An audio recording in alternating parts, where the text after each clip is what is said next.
Bienvenidos a La Otra Aventura, un espacio dedicado al mundo de los libros.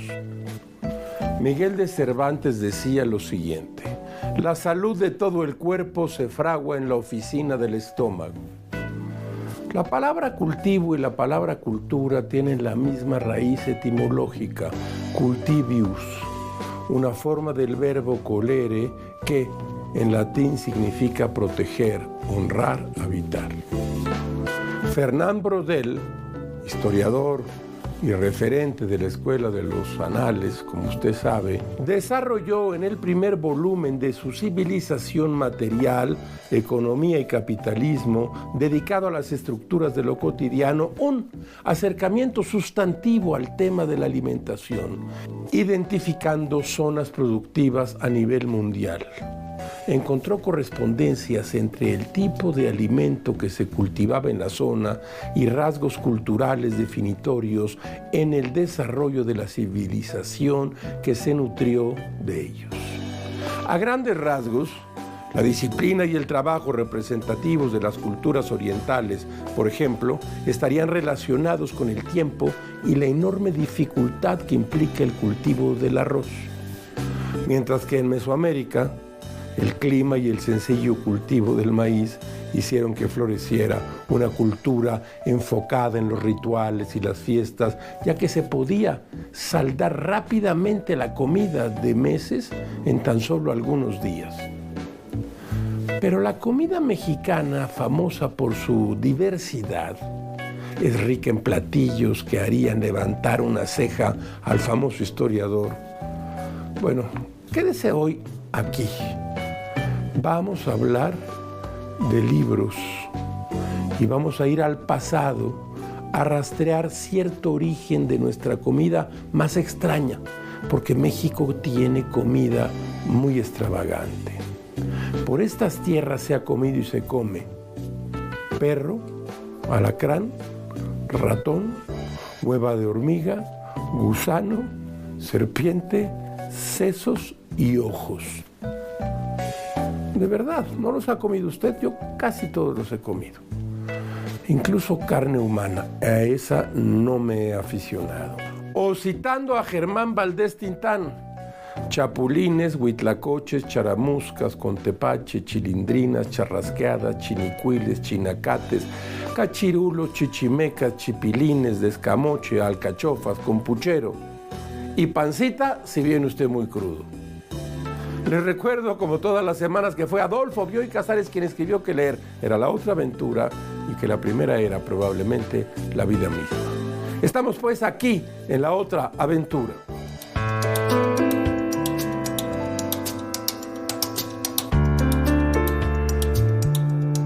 Escuche usted. A comer pancita con los agachados, que vengo muy crudo. Ay, de todo tengo, señor.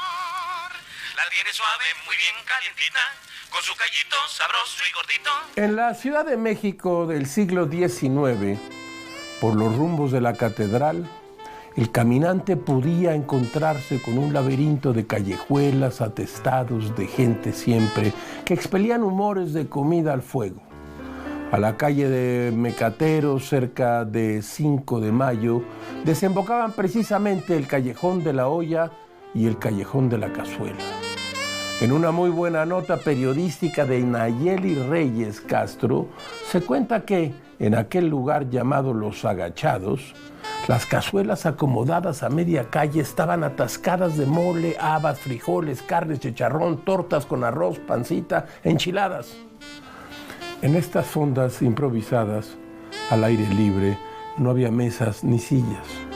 Para comer, la gente agarraba su cazuela y se acomodaba en cuclillas, agachados.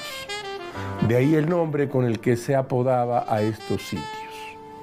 El cronista, el gran cronista Salvador Novo, este libro, el que hemos hablado hoy, sitúa el nacimiento de estos comedores en las calles de Valvanera y de Portacueli. Allí gente sucia y medio desnuda, en cuclillas o de plano parados, hervía alrededor de cazuelones profundos. Hipólito Seijas, seudónimo del periodista y cronista cinematográfico Rafael Pérez Taylor, andaba frecuentemente metido en esas cocinas.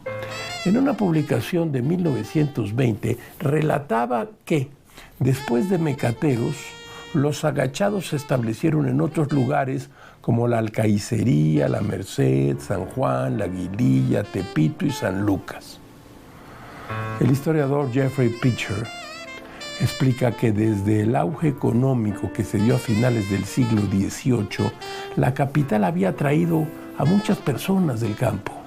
Cualquier persona podía poner un brasero en una esquina y hacer negocio vendiendo enchiladas. Bastaban unas pocas piedras para sentar también una cazuela de frijoles en la lumbre. Según Pitcher, la gente común, con viviendas deplorables o inexistentes, comía en la calle. La cocina prehispánica de metate y comal, casi inmutable desde la conquista, proporcionaba una comida barata y deliciosa para ayudar a soportar la carga de la existencia urbana.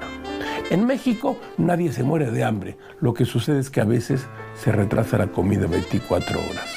Las cocineras, allí conocidas como chimoleras, fíjese el nombre de las chimoleras, de dónde viene, alimentaban democráticamente a un barrio diverso y pobre. Personas desempleadas o mal pagadas, mendigos, golfos, políticos sin talento, militares en desgracia y hasta periodistas inquietos. Ahí el origen de la famosa canción que hemos oído de Tintán y su carnal Marcelo, que para mí logra ya el nombre de clásico: Comida extraña mexicana.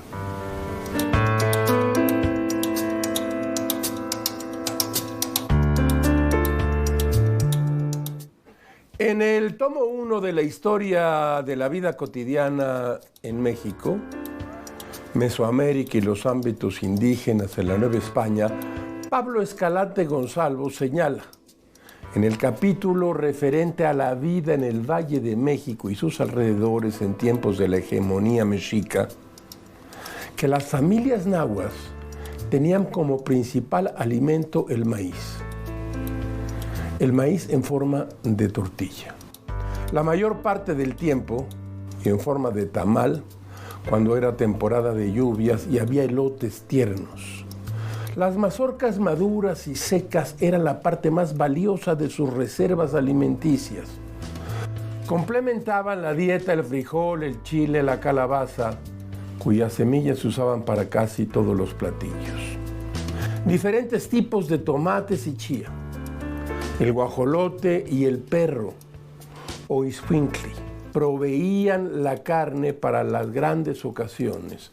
La gran cantidad de especies animales que se cazaban, pescaban y recolectaban, según la documentación colonial, muestra que las fuentes de proteína eran variadas y que no era tan rara la carne a la hora de comer.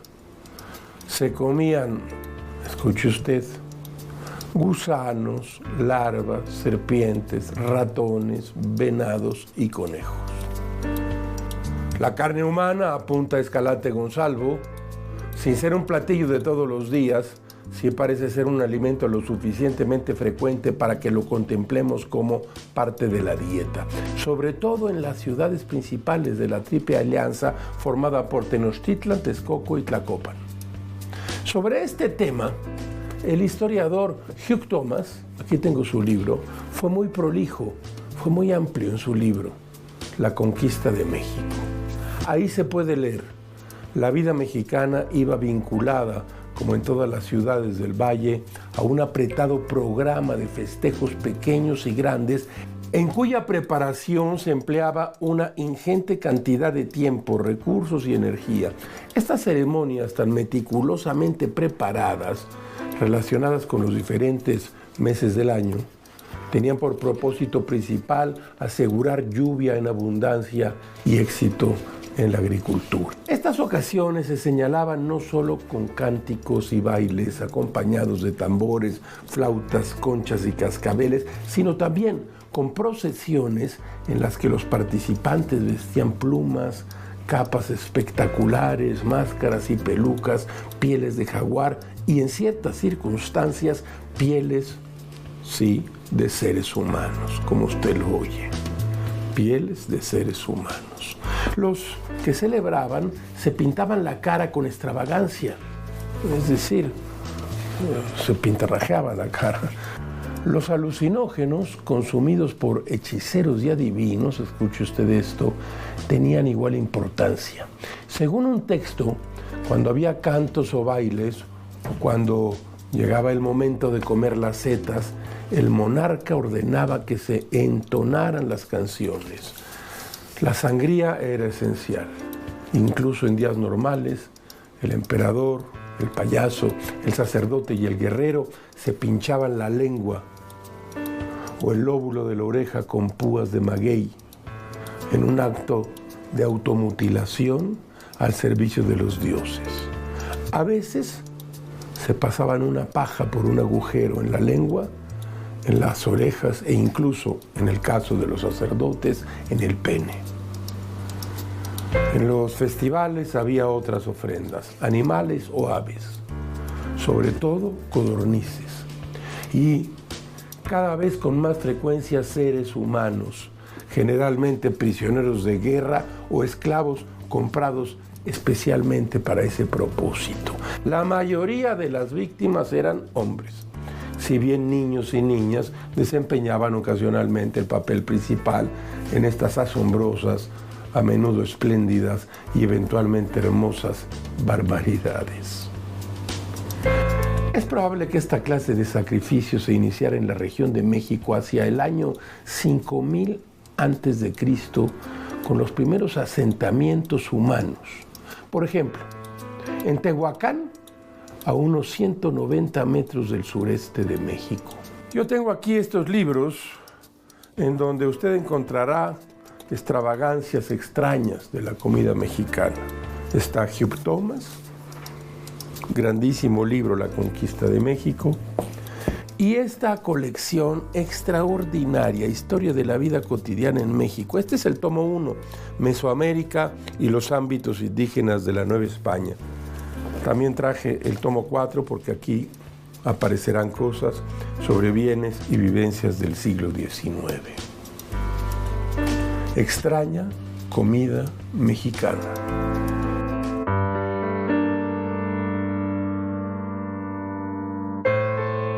Maximiliano, Carlota y algunos acompañantes partieron de Miramar en Trieste el 14 de abril de 1864. Dice que una gran multitud los despidió entre lamentos. Los viajeros embarcaron en la fragata austriaca La Novara, acompañada del navío francés Themis. Después de 44 días de viaje, contemplaron las costas del nuevo país. Entre los viajeros se encontraban la condesa Paula Colonitz, que escribió en sus memorias lo siguiente: y así aparecía ante nosotros América, aquel continente que, si en los primeros días de mi juventud imaginara siquiera pisar un día, me hubiera parecido un delirio. Colonitz era noble austriaca, canonesa de la Orden de Cebolla, soltera. Cuando llegó a México tenía alrededor de 30 años, aunque debía regresar a Europa después de tocar costas mexicanas. Se quedó durante 6 meses, experiencia sobre la cual escribió y tituló como Viaje a México en 1864. Sus textos fueron publicados por primera vez en Viena en el año de 1867. En un fragmento titulado Las comidas mexicanas en 1865, la condesa describió la rutina culinaria de los mexicanos. Escuche usted esto.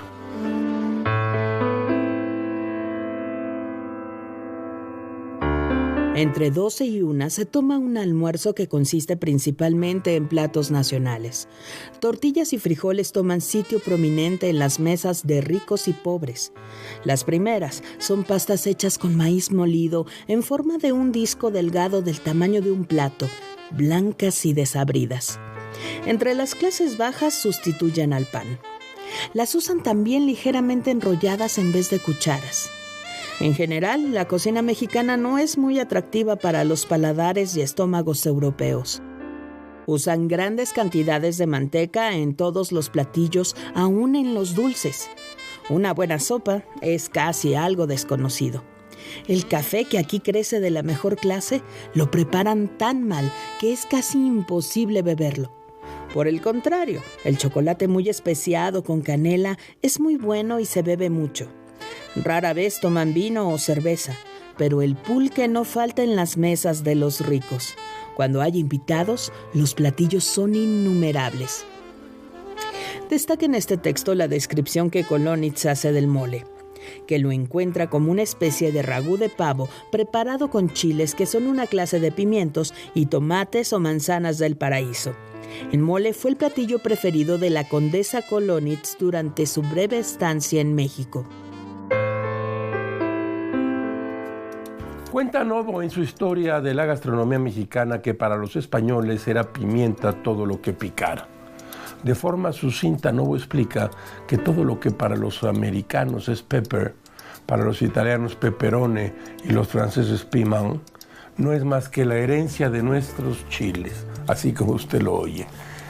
Y dice esto Novo: cuando los españoles llegaron, apenas si para distinguir a los chiles de la pimienta negra dieron en llamar a aquellos pimienta de Chile.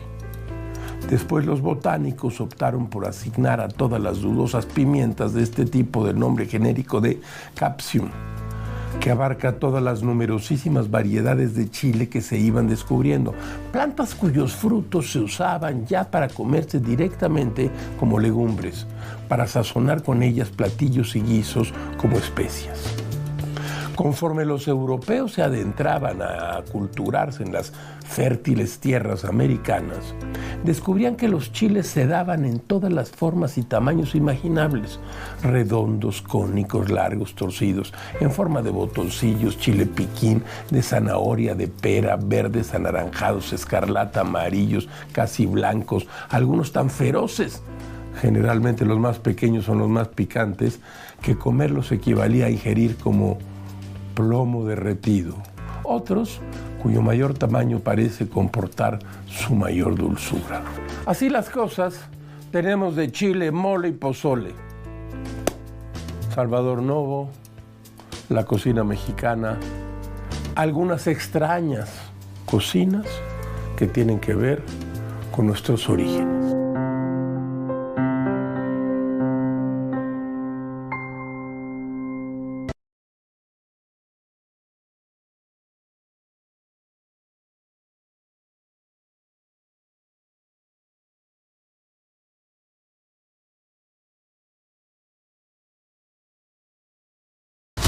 Te acompañamos todo el año.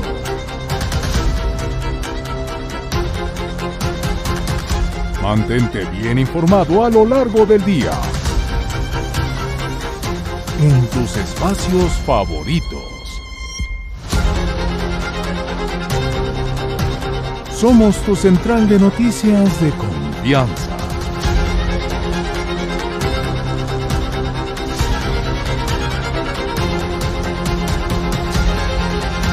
Que te comparte todo lo que sucede en tiempo real.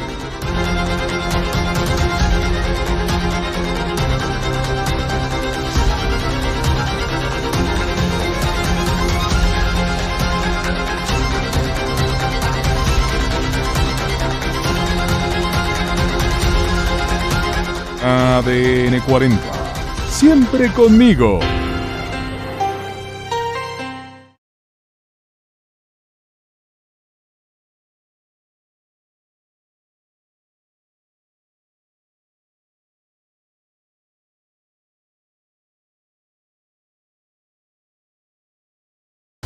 Te acompañamos todo el año.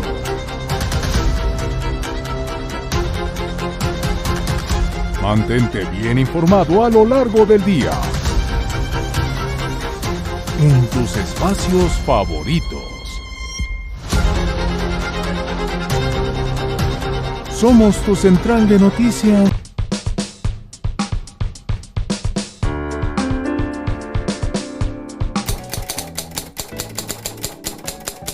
De la mesa de novedades, mire usted, Desde hace ya muchos años, la editorial Moe ha publicado a un sinnúmero de escritores y escritoras que no tienen un lugar en otras editoriales que no sea en Moe, la editorial que Yolanda Martínez y Guillermo Fadanelli han llevado adelante desde hace muchos años. Y ahora nos mandan lo siguiente, quiero presentárselos. Rubén Bonet, del inconveniente de tener cerebro. Centeno de invierno, de Tania Sandler. Historia personal de la derrota de Filpio del Puente, con una cucaracha que nos trae el propio Filpio del Puente. Estos libros de Moe forman parte de una importante resistencia cultural que no hay que desdeñar en ningún sentido. De Nórdica nos mandan de Knut Hamsun, Victoria. Premio Nobel de Literatura de 1920, que ha sido uno de los escritores más importantes del siglo. Thomas Mann y Gorky lo consideraron un maestro y su influencia ha sido muy importante en autores que van desde Kafka hasta Auster. Así como usted lo oye, Nórdica, Victoria. Y tenemos aquí de Periférica, Georges Bernanos, Mouchet, el gran escritor francés. A sus 14 años, Mouchet ya conoce la cara más amarga de la vida. Su padre es un alcohólico que la muele a palos y su madre es una mujer distante.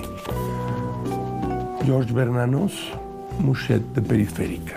De la mesa de novedades.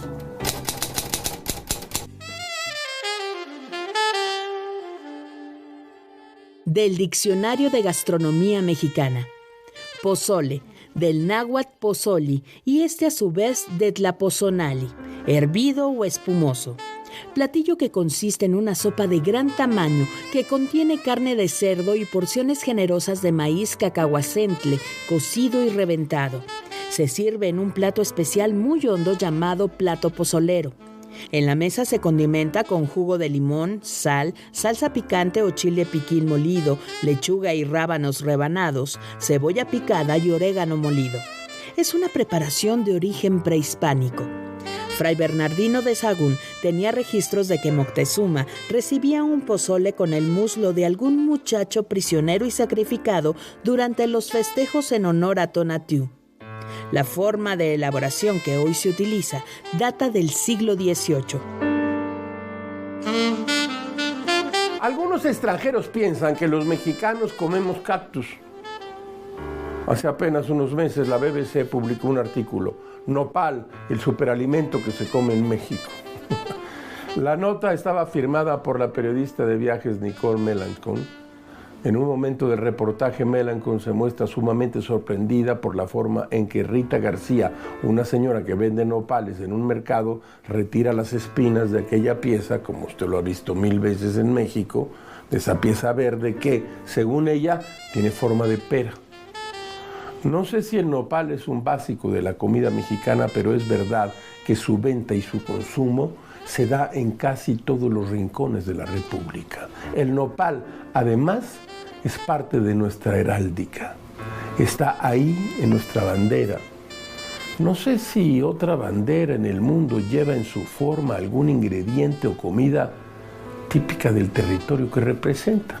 Es una cosa interesante. Hasta donde entiendo, los canadienses no mastican la hoja de arce, sino que toman el jarabe que extraen del tronco de los arces. Pero volvamos al nopal. Salvador Novo escribió en su Historia Gastronómica de la Ciudad de México un libro que le recomiendo ampliamente. Lo tengo aquí, mire. Está publicado por Editorial Porrúa y es un libro magnífico, no se lo pierda. Dice Novo: abordemos la contemplación de esta extraña planta del desierto que parece saludar al caminante o indicarle la ruta.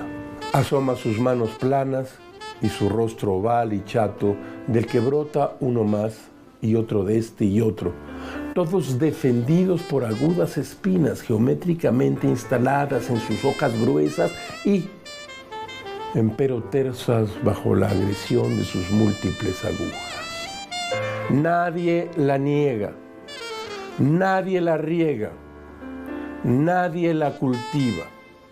Sobre sus jugos vitales de tierra seca, de la piedra que la entroniza. Dice Novo, en este libro que tengo aquí, que el reto de vencer las espinas del nopal y sortear el ataque embosado que defiende la pulpa dulce y jugosa de las tunas son hazañas de un pueblo no solo hambriento, sino ingenioso, no solo frugívoro, sino arrojado y quirúrgico.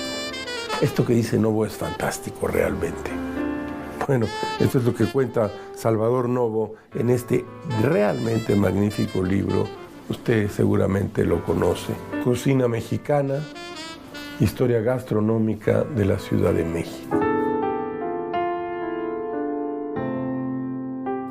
Como todas las semanas, usted encontrará aquí un espacio para la felicidad de las frases célebres. Escuche usted esta. Es más fácil tener una buena cocina que una gran literatura. Octavio Paz. Hemos llegado al final de esta emisión y de esta aventura. Soy Rafael Pérez Gay y los espero aquí la próxima semana. Abres una puerta y aparece un mundo. Eso es un libro.